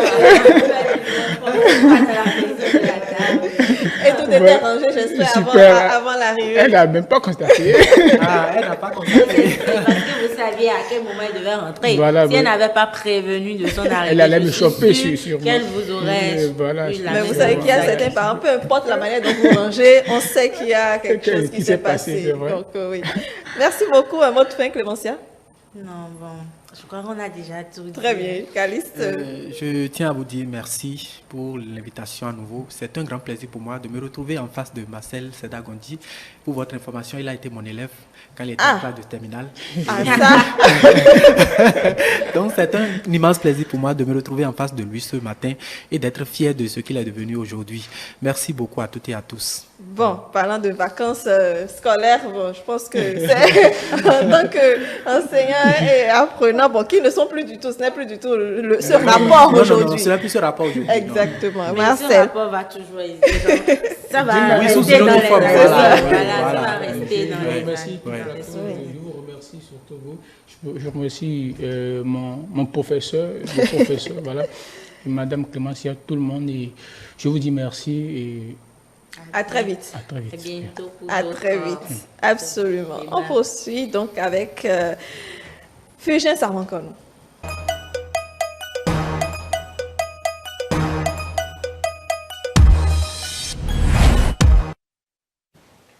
Retour en plateau pour recevoir Fulgence Sarmankono. Bonjour. Bonjour madame. Vous allez bien? Très bien. Merci d'être avec nous ce matin. Vous êtes coach en management de la famille. Un plaisir de vous recevoir. Amérique? Bonjour Fulgence Émeric Arangon. Bonjour monsieur Émeric. J'espère que vous allez bien. Très bien. Alors, quand on parle, vous avez un peu suivi les discussions autour des vacances. Déjà, quand on parle de vacances, pour vous, c'est quoi? Les vacances, c'est une période où les enfants sont exclusivement sous la responsabilité des parents, où ils ont deux objectifs: revenir sur un certain nombre d'activités académiques et réveiller tout le talent qui sommeille en eux. Tout ceci pour réussir leur vie plus tard. Voilà. Alors, quand on parle également de vacances, comment il faut bien d'abord la préparer et puis la passer également? Merci à vous. Vous avez très bien posé une question, j'ai aimé comment préparer les vacances. Voilà. Vous savez, chez nous, au niveau de l'Académie de leadership et de management de la famille, nous disons que tout est une question de méthode et d'organisation. Et à chaque moment de la vie, que ce soit en famille, que ce soit la vie scolaire, il faut aussi une question de méthode pour arriver à atteindre ces objectifs. Lorsque les vacances arrivent, la première des choses à faire, parce que avant les vacances, c'est l'année scolaire, c'est la rentrée, c'est l'école, c'est les activités académiques. Il faut pouvoir faire le bilan de l'année scolaire. C'est très important. La majorité des enfants, avant de commencer les vacances, doivent faire le bilan de l'année scolaire. Et ce bilan se fait avec le bulletin de l'année. C'est une carte qui renseigne sur les performances et les contre-performances des enfants tout au long de l'année scolaire. C'est vrai, quand nous disons l'année scolaire, c'est peut-être les résultats du 3e trimestre qu'on va prendre au second, au second cycle. Et c'est peut-être la composition de passage qu'on va prendre en compte au niveau du primaire. Oui. Alors, faire le bilan revient à faire quoi? À voir les notes de l'enfant et à voir les matières dans lesquelles l'enfant a atteint ses objectifs et les matières dans lesquelles les enfants n'ont pas pu atteindre leurs objectifs. Et parlant d'objectifs, il faut faire attention. Si l'enfant a fixé des objectifs au 3e trimestre, s'il est au secondaire ou bien pour la dernière composition, s'il est au primaire. Donc, les objectifs atteints, c'est quand l'enfant atteint l'objectif. Mais quand il n'a pas fixé les objectifs, atteindre son objectif, c'est avoir 10 sur l'échelle de 20 ou 5 sur l'échelle de 10. Au primaire, ça varie parfois en 10 et 5. Donc, quand vous n'avez pas un objectif, quand vous avez 10 de moyenne, on suppose que vous avez atteint votre objectif. Mais si vous avez atteint que vous voulez avoir 14 en maths et que vous avez 12, vous n'avez pas atteint. Absolument. Alors, ce bilan nous permet de dire quoi? De savoir les matières dans lesquelles l'enfant, pendant les vacances, doit revenir pour revoir ses lacunes et connaître les matières dans lesquelles les enfants doivent faire ce que j'appelle cours d'adaptation, cours de vacances. Ça veut dire quoi? A priori, tous les enfants ne sont pas destinés au cours de vacances. Au cours de vacances, exactement. Ou tous les enfants sont destinés au cours de vacances s'ils sont arrivés à revoir leurs lacunes en cours de soutien. Pour être simple, c'est quoi? Quand vous faites le bilan de l'année scolaire, les matières dans lesquelles l'enfant n'a pas eu la moyenne, votre enfant passe avec 10, 11, 12 de moyenne, ou je sais quoi, mais l'enfant n'a pas eu la moyenne en mathématiques, mais il a redoublé en mathématiques. C'est ça. Il n'a pas eu la moyenne en mathématiques. Ça veut dire que ses performances en mathématiques démontrent qu'il a encore des lacunes à combler. Et qui a comblé. Il faut tout faire pour les combler afin que l'enfant passe l'année qui suit avec beaucoup d'intérêt, qu'il n'aille pas à la Mecque en terminale. Je ne voudrais pas eu de pèlerinage. Oui. Donc, c'est pour cela qu'il faut faire ce bilan pour voir. Ah, mon enfant n'a pas atteint ses études ou bien n'a pas eu la moyenne. Il faut qu'en juillet déjà, dans un rythme très détendu, attention, parce que quand nous parlons d'activités académiques pendant les vacances, plusieurs sont réticents, je comprends. Parce que les vacances n'ouvrent pas la porte à une nouvelle année scolaire. C'est ça. Il faut le dire. Donc, quand l'enfant n'a pas travaillé dans certaines matières, ça peut être toutes les matières, 1, 2 ou 3 ou plus, j'imagine. Maximum, j'imagine. C'est qu'en juillet, dans un rythme très, très détendu, l'enfant revoit dans chaque matière, surtout les chapitres ou beaucoup plus les situations d'apprentissage, il me dit, puis chapitre, c'est ça, les situations d'apprentissage dans lesquelles il n'a pas eu, il ne comprend pas, on le reprend ça pour qu'il soit au top. Et cela, en août, il peut suivre les cours de vacances. Mais on ne peut pas suivre les cours de vacances si on n'a pas au moins 10 dans toutes les matières, sinon ça pose un problème. Donc c'est cela qu'il faut faire pour dire, ok, tout ce qui est académique est réglé, tu as telle matière en cours de soutien et tu as peut-être les cours de vacances à faire pendant le mois d'août. Ça, c'est le tout premier élément et c'est très important, très très important. Parce que je dis, une bonne année scolaire se prépare pendant les vacances. Pas dans un rythme scolaire, mais dans un rythme complètement relâche. Et les enfants arrivent à faire beaucoup de choses. Alors, au regard de tout ce que vous avez eu à dire tout à l'heure, est-ce qu'on peut dire que les vacances sont nécessaires? Ah, attention, les spécialistes, les pédagogues vont vous dire, le coach aussi ne dira pas le contraire. Les vacances sont nécessaires. Parce que vous voyez, la vie d'un individu n'est pas que scolaire. J'ai dit tout à l'heure que l'enfant doit suivre des cours de soutien. J'ai aussi dit qu'on doit travailler à révéler les potentiels qui sommeillent au niveau de chaque enfant. Et je vous parlerai plus tard de la monnaie professionnelle. Et les invités tout à l'heure, sans le savoir, il y en a qui remplissent déjà des conditions de monnaie professionnelle. Et ça permet aussi plus tard qu'on ne parle plus de chômage. Moi, je dis, la notion de chômage, si nous gérons bien les vacances de nos enfants ne peuvent ne pas connaître le chômage. Ils vont dire, c'est quoi le chômage? Je ne peux pas parce que je peux prendre mes vacances à profit pour développer des talents où je n'aurais pas à dire nécessairement attendre à écrire à quelqu'un, mais je peux commencer par exercer une activité et voir plus tard si je suis au top et travailler encore ailleurs. Donc, il n'y a pas que l'école, il faut aussi stimuler d'autres talents. Il faut convenir que pour le faire, le rythme scolaire étant déjà un rythme soutenu, il faut des moments complètement détendus pour permettre aux enfants d'apprendre autre chose. Encore que quand on travaille tout le temps, il faut se reposer. Donc les vacances, il le faut, c'est très important. Alors, les invités sont revenus un peu sur les jobs qu'on développe, que les vacanciers développent pendant les périodes de vacances. Est-ce que, pour vous, ces jobs-là sont-ils conseillés? Vous savez, les jobs, il faut faire attention parce que lorsque vous cherchez à gagner de l'argent, celui qui vous donne l'argent est exigeant. Et quand on dit un enfant, on ne sait pas si l'enfant a toutes les capacités pour comprendre et faire face à un certain nombre d'exigences. À partir de ce moment, on sera un peu réticent. Je parlerai plus de nécessité de faire d'autres formations complémentaires, mais les jobs, si ce n'est pas au besoin, ce n'est pas toujours nécessaire. Et si ça doit être nécessaire, quelqu'un a dit tout à l'heure, on peut travailler à côté de son père, de sa mère, parce qu'il faut qu'il y ait un adulte qui soit garant de l'intégrité physique et tout le reste de l'enfant, c'est très important. Si l'adulte là n'est pas le parent, quel est son intérêt à garantir véritablement le bien-être de l'enfant? C'est pourquoi moi je suis d'accord, job, si c'est à côté des parents, là on va vous donner un petit truc. Dans le cas contraire, si ce n'est pas important, je préfère que l'enfant suive des formations, des ateliers pour renforcer le capital humain, pour renforcer ses capacités. Mais il y a quand même des jeunes vacanciers qui peut-être ne sont pas à côté des parents, mais qui ont besoin parfois de moyens pour préparer cette rentrée. C'est à travers ces jobs de vacances qu'ils, comment dit-on, préparent ces vacances-là. Est-ce qu'on peut dire, comme vous le dites si bien, totalement dire que c'est impossible de faire ces jobs de vacances, au lieu de faire des jobs de vacances, faire des formations, comme vous le dites? Non, dans ce cas spécifique, vous convenez avec moi que c'est quand même important. Justement. L'enfant se dit, c'est possible que je gagne de l'argent parce que la rentrée scolaire, c'est les moyens financiers. C'est ça. Et que je peux aussi contribuer pour soulager la crainte des parents.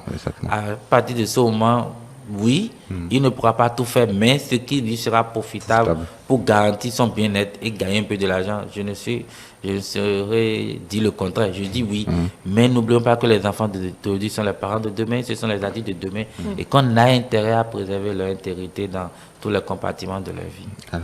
Alors on dit que les vacances mal préparées, mal vécues, peuvent avoir des conséquences au cours de l'année scolaire ou au cours de la suite du cursus du vacancier. Quelles sont les conséquences qu'on peut énumérer déjà? Ah oui, vous savez, tout à l'heure, il y avait une dame sur le plateau. Les vacances, si vous allez malheureusement choper une grossesse, c'est parti pour une rentrée hypothéquée pour vous. Oui. Ah, vous convenez avec moi? Il y a aussi d'autres chocs qui vont créer des blessures émotionnelles, même physiques en termes de santé. Si vous allez sur les chantiers de maçonnerie et qu'un bruit, quelque chose tombe sur votre tête, qu'en temps vous n'avez pas la case de protection, imaginez la suite, il peut y avoir des traumatismes au niveau des crânes. Vous voyez, donc on peut avoir des problèmes. On peut garder des séquelles. On peut garder des séquelles qui vont hypothéquer la rentrée, qui vont hypothéquer votre vie pour toujours. Donc, on ne maîtrise, il faut que l'intégrité physique de l'enfant, c'est très important. Donc, il faut faire beaucoup attention à ce qu'on va faire et ce qu'on aura comme. Il faut mesurer les dangers qu'il y a dans ce qu'on va faire avant de s'engager à cela. Alors, quel est le rôle que les parents doivent jouer pendant ces périodes-là? Je vous ai dit que la particularité des vacances, c'est que les parents ont l'exclusivité de la responsabilité. Cette responsabilité est partagée avant. Les enfants vont à l'école, ils viennent à la maison. À l'école, c'est les enseignants, c'est le bloc les responsables à l'école. Donc, maintenant, ce n'est pas partagé. Les parents doivent veiller au bien-être des enfants. Et quand on dit veiller, c'est qu'il faut s'assurer que partout où l'enfant est, qu'il y ait une autorité, une grande personne qui pourra assurer cette responsabilité. Parce que vous savez, moi, je déplore le fait que nous n'avons pas la possibilité de prendre nos vacances en même temps avec nos enfants. J'allais poser la question. Est-ce que c'est important? C'est très important. Et je dis, ce n'est pas pour qu'on veut copier les autres.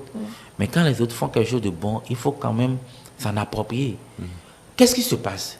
Pendant l'année scolaire, d'abord, les parents ne sont pas suffisamment disponibles. C'est ça. Nous sommes dans une sorte de gestion déléguée. C'est domestique, le répétiteur, les enseignants. Pendant les vacances, où les enfants sont maintenant à la maison, les parents sont encore out, ils sont toujours au boulot. Ça veut dire quoi? Il n'y a même pas un temps. Les parents d'aujourd'hui ne connaissent pas leurs enfants. Parce qu'il n'y a pas un temps de connexion, d'activité à faire ensemble. Vous passez des moments ensemble, c'est quand l'enfant devient adolescent, un peu adulte, qui commence à faire des bêtises, qu'on dit, mais mon enfant ne peut jamais faire ça. Mais quel est le temps que tu as eu pour connaître ton enfant? Et quand nous parlons d'un enfant, c'est un capital humain très important pour le développement de toutes les nations. je disais quelque part dans une famille qu'il est important qu'on fasse le lobbying et je pense que nos autorités nous comprennent et qu'ils vont comprendre bientôt quand nous allons demander à ce que les parents prennent leurs vacances pendant les vacances des enfants. Et si un parent, un adulte décide de prendre ses congés avant les périodes de vacances, que l'État lui octroie que 2 semaines sur les 1 mois. Si vous voulez prendre vos congés en décembre, en janvier, tout ce que vous voulez avant le mois de juin, vous n'aurez que 2 semaines. Et les 2 semaines, vous les aurez exclusivement pendant les périodes de vacances. Mais pendant cette période, il faut aller par étapes. L'administration ne va pas se vider. C'est ça, c'est ça. Si tous les parents... Non, vous savez, on a quand même... Vous savez, nous, on parle de la famille, on y réfléchit, on essaie de trouver les solutions. Le peu qu'on y a, on ne peut pas tout savoir, ça c'est clair. Mais on s'est dit, si on commence ces congés peut-être en mai ou en juin, ce sera par vague dans l'administration. Et 2 semaines par vague. 1 mois par vague. Pour ceux qui n'ont rien pris avant juin. Oui, avant juin. Donc ça veut dire quoi? En juin, une partie du personnel ira, 1 mois, juillet d'autres, en août d'autres. Ça va permettre aux parents de connaître leurs enfants, de trouver des solutions aux difficultés qu'ils ont, émotionnelles, en termes même de bien-être intellectuel. Tu vois, si nous ne passons pas de temps avec nos enfants, on ne pourra pas les connaître. Et ça, tout ça contribue au bien-être d'une nation. Donc moi, je pense que bientôt, il faut que les parents aillent en vacances. Il faut que les réformes aussi passent par là, quoi. Je suis sûr qu'ils nous écoutent. Et si un parent veut prendre ses vacances en dehors du mois de juin, qui n'est que 2 semaines, le reste, il va attendre et la période de vacances. Un enfant, c'est un bien. C'est plus qu'un bien, excusez-moi l'expression de bien, mais c'est ce qui... Un enfant peut détruire le monde comme un enfant peut créer les conditions de bien-être. Nous devons travailler à ce que le bien-être de la famille soit garanti en tout lieu et en toutes circonstances. Merci beaucoup, coach. Brunette. Oui, merci, coach Arangono. Restez avec nous, nous allons recevoir Modeste pour la suite.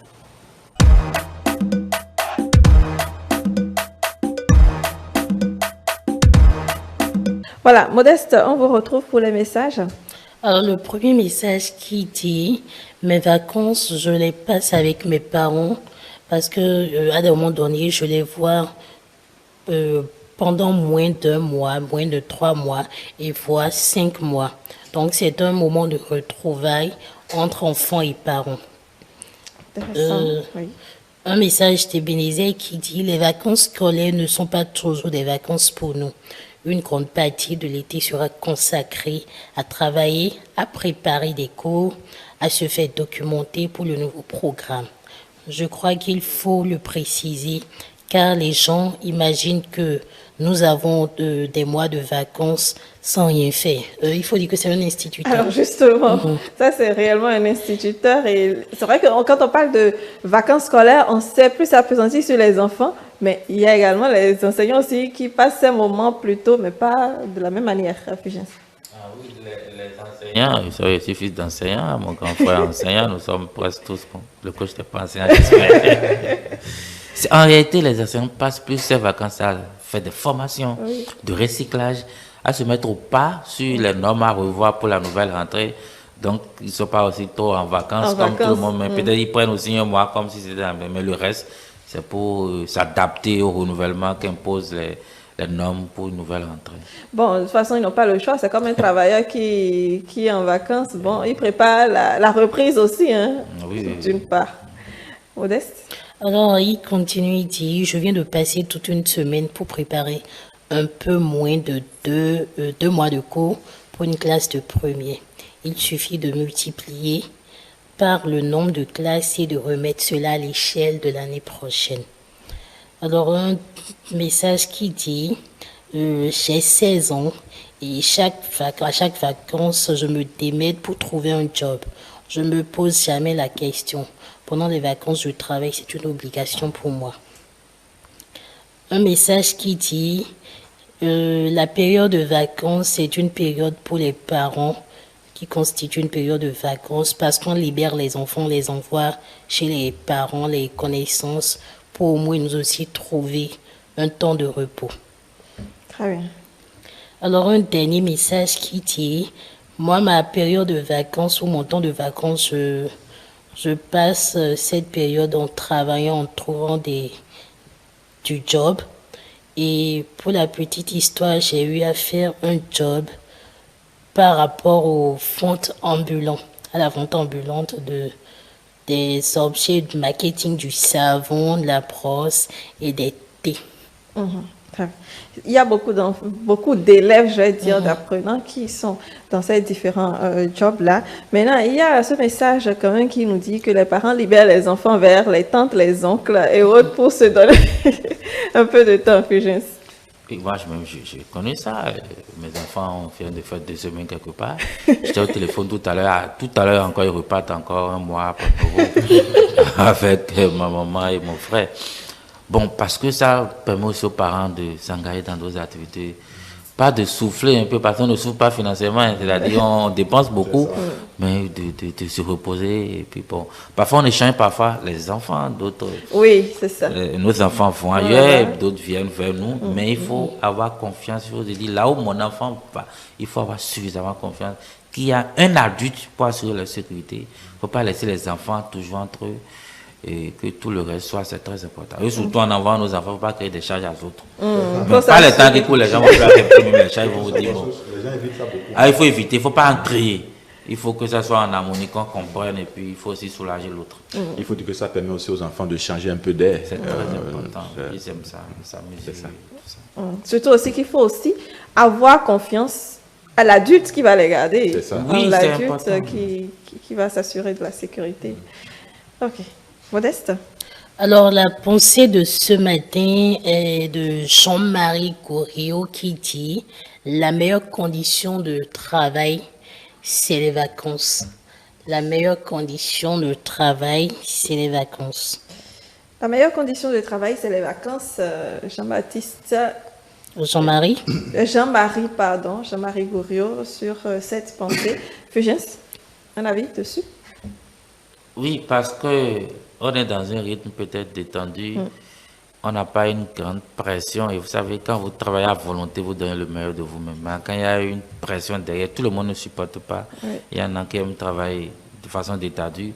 Les objectifs sont fixés et vous attendez les résultats. Ils fonctionnent comme ça. Meilleures conditions de travail. Méric? Oui, je pense que le coach a dit l'essentiel est quand vous êtes en vacances, vous êtes un peu plus relax. Vous donnez un peu plus le meilleur de vous-même parce que vous vous reposez plus que si vous étiez au travail. Donc, voilà. Modeste? Alors, Jean-Marie Goriot est né en 1956 à Nérac. C'est un acteur et cinéaste français. Il a joué dans plusieurs pièces comme Topor, Charon, Mon ami qui va en vacances, Charlie l'Hebdo et un dernier qu'ils ont nommé Chébé en 2015. Il faut dire qu'il s'est marié en 2015, le 28 février précisément, avec Jean-Marie-Anne Woloski. Bien, merci pour ces informations sur l'auteur de ce matin. On poursuit avec l'humour. Alors, l'humour, la première image où il est mis bonnes vacances.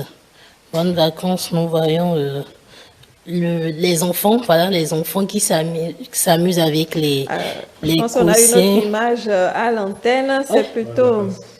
Si, les enfants qui s'amusent avec les nounous et qui jouent à l'infirmier, au docteur.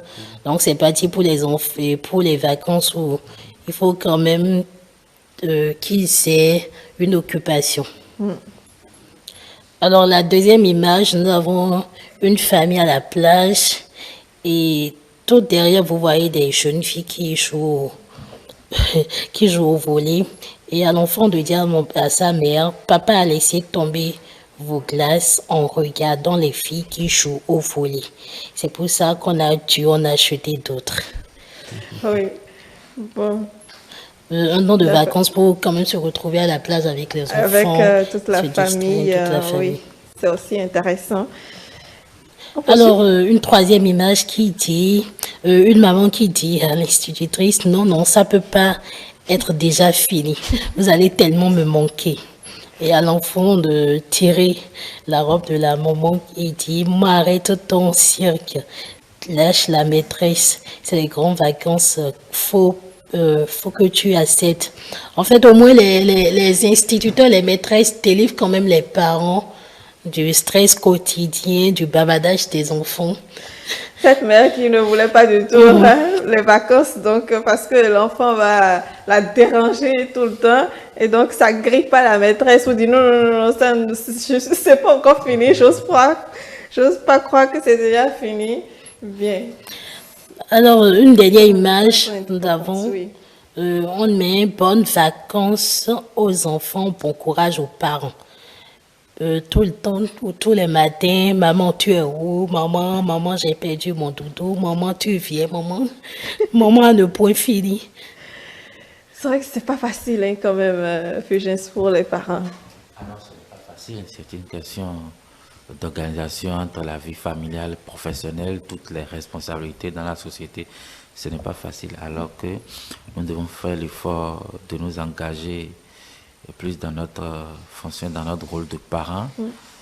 Vous savez, si les vacances étaient aussi pour les parents, je suis sûr qu'on va s'habituer autrement à cela. Mais quand les responsabilités professionnelles prennent le pas sur nos responsabilités en famille, c'est ce que ça donne. Et il ne faut pas oublier que plusieurs parents ne sont pas suffisamment outillés. Ils ne savent pas toujours ce qui les attend en tant que parents. Et ils paniquent. Et quand vous faites plus d'erreurs, rester avec vos enfants devient pour vous une charge alors que ça va être une source de joie. Il faut s'informer, il faut aussi se former à cela. Et il faut avoir celui qui a l'information, le pouvoir. Donc, faisons l'effort aussi de bien nous préparer à notre job de parents. Là, on sera toujours, quel qu'en soit le moment, on va jouer ce rôle avec efficacité à tout moment. Je pense que c'est important. Et pour les enfants qui sont assez très turbulents, c'est-à-dire, bon, là, ils ne sont plus au collège, c'est peut-être le primaire qui dépense assez. Comment les occuper pendant cette période-là et être, disons, serein en tant que parent? Ah oui, vous savez, ces enfants qui ont besoin d'aller dans tous les sens, il faut varier les activités des enfants pendant les vacances et dans une journée. L'enfant n'a pas à faire une seule chose. Quand ce qu'il a à faire sur le plan académique, je donne l'exemple, un enfant du premier, on peut juste lui demander de faire un peu d'écriture le matin, à peine 30-45 minutes. Et ces 30-45 minutes peuvent être réparties en deux parties, une partie le matin et le soir. Le reste, il faut voir les activités. S'il doit peut-être, vous savez, le vélo va lui permettre de dépenser d'énergie, les trottinettes. Après, peut-être, ils vont regarder un peu la télé. Vous voyez, il faut varier les activités. Mais quand vous variez les activités, il faut un adulte. Derrière. C'est là le problème. S'il n'y a pas d'adulte, ils sont coincés au salon, dans leur chambre du matin au soir. Et bonjour, on a déchiré le divan. Bonjour, on a cassé ceci. Parce que vous les avez confinés. Les enfants ne sont pas la porte confinée. Non, les enfants doivent se retrouver un peu à l'air libre, s'amuser. Mais là, on a besoin de la sécurité, de sécuriser les lieux.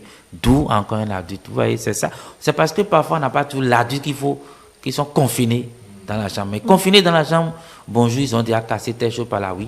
C'est normal, ça, on ne peut rien y faire. Ils ont assez d'énergie. Trouvons des activités, mais vous savez, je ne fais pas de pub actuellement, il y a assez d'activités. J'en suis promoteur de Vacances Plus, où actuellement les enfants sont quelque part. Donc, il faut aussi trouver d'autres activités. Voir le cours, les enfants les envoyer là-bas, ils vont apprendre beaucoup de choses. Là, vous allez vous libérer un peu. Mais s'ils doivent rester confinés dans votre chambre, au salon, là, bonjour les dégâts. Aussi, il y a l'exposition qui réouvre dans quelques jours. D'ailleurs, aujourd'hui, c'est le 11 et les enfants sont accueillis. Pourquoi pas? C'est une idée. Les samedis et les dimanches, je crois, les enfants sont accueillis. Donc, il faut aussi amener les enfants et qu'ils apprennent beaucoup de choses de leur côté. On en a besoin. Il faut tout faire pour les amener. Nous, notre job, temps. Il y a aussi les colonies de vacances qui forment quand même les enfants. Oui. Comme le coach l'a dit, il faut avoir confiance là où vous envoyez les enfants. C'est primordial. Alors, coach Aranganou, nous avons une dernière rubrique. Ça s'appelle Teste ta culture. Oui. Alors, c'est vous qui y participez aujourd'hui. Il s'agit juste de quelques questions sur, ça peut être l'actualité ou bien encore les pays, en tout cas dans tous les domaines. Aujourd'hui, nous allons essentiellement travailler sur les synonymes. À un moment donné, on a mis la gamme. Aujourd'hui, ce sont les synonymes. Nous parlons français et bien souvent, on a besoin d'utiliser des mots différents, mais pour dire les mêmes choses, pour varier un peu notre vocabulaire. On va y aller tout de suite.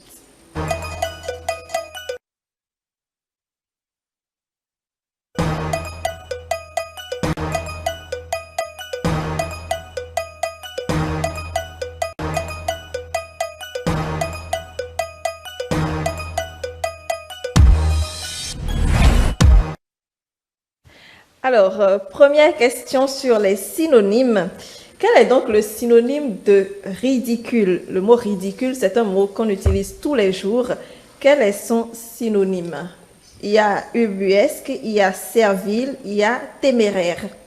Proposition? Téméraire? Non. Non. Proposition? Séville. Non. Le milieu. Ubuesque. Alors, s'il y a deux mauvaises réponses, c'est que c'est la dernière qui est la bonne. Ubuesque, qui est d'ailleurs, qui désigne donc une situation ou un personnage d'un comique absurde qui est grotesque et démesuré.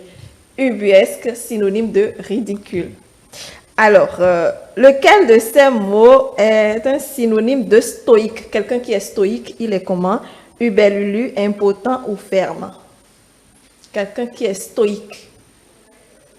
Je suis sûr que c'est un mot. Ferme. Merci, coach Arangonon. Ferme, exactement. Émeric, vous avez quoi? Lequel des mots qui vont s'afficher est le synonyme de enfantin? Idiot, brouillon, puéril. Puéril. Exactement, puéril, qui est un synonyme de enfantin, puéril, qui est l'adjectif donc du mot enfantin dans son sens premier, qui veut dire propre à l'enfance ou en possède le caractère. Le synonyme de mielleux, à présent. Le mot mielleux, il a des phrases mielleuses, il a des mots mielleux. Mégalomane, sournois, nonchalant. Non, ce n'est pas mégalomane. Alors, proposition, Fugès Je vais quand même pas dire sinon, je vais dire nonchalant. Non, Non, il sournois. est bien sournois. C'est bizarre. Oui. Il est bien sournois, celui qui a des mots tout le temps mielleux, c'est-à-dire que il montre plutôt une douceur hypocrite, Ok, douceur oui, tout le oui. temps, mais qui n'est pas pas forcément sincère. vrai, Ok, c'est exactement vrai, c'est sincère. vrai.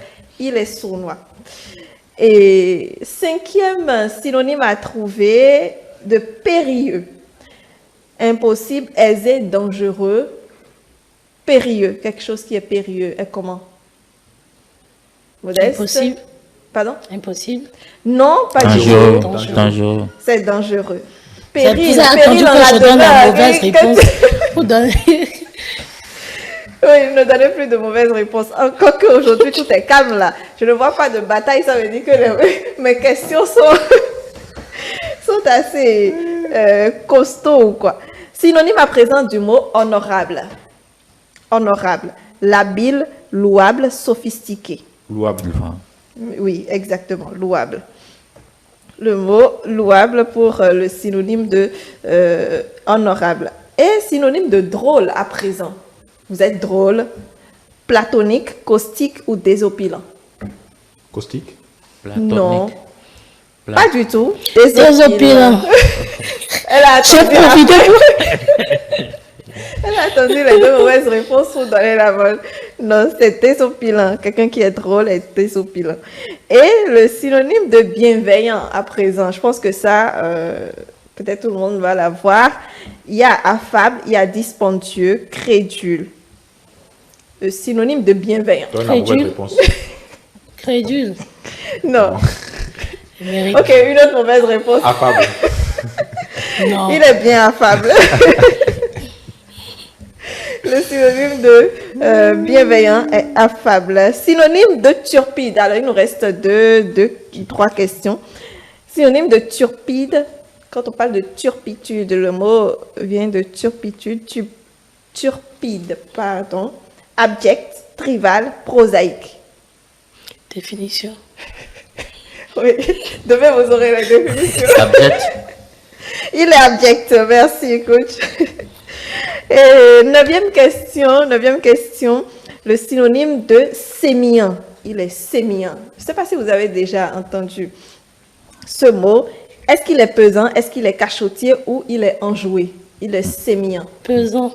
Non. Cachotier. Il est enjoué. Quelqu'un qui est sémillant, c'est quelqu'un qui est Enjoué, qui brille et qui rit, qui est, comment je vais, de bonne humeur en quelque sorte. Lequel de ces mots est le synonyme, de Tartuffe? Tartuffe. Alors, un Tartuffe, c'est un personnage qui se distingue par son hypocrisie et sa gueulerie. C'est un idiot? Idiot? Non, pas du tout. Il est idiot, il est fourbe ou il est intelligent? Il est fourbe. Il est fourbe quand même. Vous ne pouvez, j'ai dit. Vous avez la mauvaise. Il a déjà donné la mauvaise réponse. Il n'a pas le point de toute façon. Donc, un Tartuffe, c'est un personnage qui se distingue par son hypocrisie et sa veulerie, doué donc pour les mensonges et les flatteries pour servir ses intérêts. Donc, si vous ne voulez pas dire qu'il est fourbe, il est Tartuffe aussi. Eh bien, c'est un test Ta Culture qui nous a permis de revenir sur certains synonymes. Si vous pouvez les utiliser dans le français désormais, ce serait super. Pourquoi pas? Coach Arongon, un mot pour finir. Je voudrais demander aux parents de bien s'occuper de leurs enfants pendant les vacances. Les vacances ne sont pas des moments exclusivement de repos. Les vacances, ce n'est pas une nouvelle rentrée, mais les vacances doivent permettre aux enfants de revoir ce qu'ils ont fait dans l'année scolaire à travers un bilan pour des cours de soutien et d'adaptation. Mais surtout, c'est des moments où nous devons réveiller le talent qui sommeille au niveau de nos enfants. Il y a des enfants qui aiment danser, offrir-leur des moments de danse, de chant, de peinture, de coloriage. Vous voyez, c'est très important parce qu'aujourd'hui, ceux qui réussissent, c'est ceux qui ont quelque chose que les autres n'ont pas en abondance. Alors, il faut trouver cela et le stimuler chez nos enfants. Super. Émeric? Je pense qu'il faut... les vacances sont essentielles, sont nécessaires pour tout apprenant. Et donc, quand vous êtes apprenant, il faut savoir déjà préparer les vacances pour pouvoir bien les passer et pour pouvoir aussi en tirer quelque chose pour améliorer votre rentrée. Modeste? Pour ne pas répéter le coach Émeric, merci et agréable journée. Voilà, amis téléspectateurs, si vous avez des enfants qui sont en vacances actuellement, j'espère que vous avez pris note et que ce plateau vous a permis de savoir comment les occuper. Et si vous devez faire des jobs de vacances, vous qui nous suivez, alors veillez à ce que vous soyez en sécurité. Et même si vos enfants doivent aller en vacances ailleurs, veillez toujours à leur sécurité. Assurez-vous que vous avez confiance en la personne qui va les garder et aux activités qu'ils vont mener donc le temps de leur séjour. Mesdames, Messieurs, c'était donc le plateau sur les vacances scolaires. Je vous retrouve demain.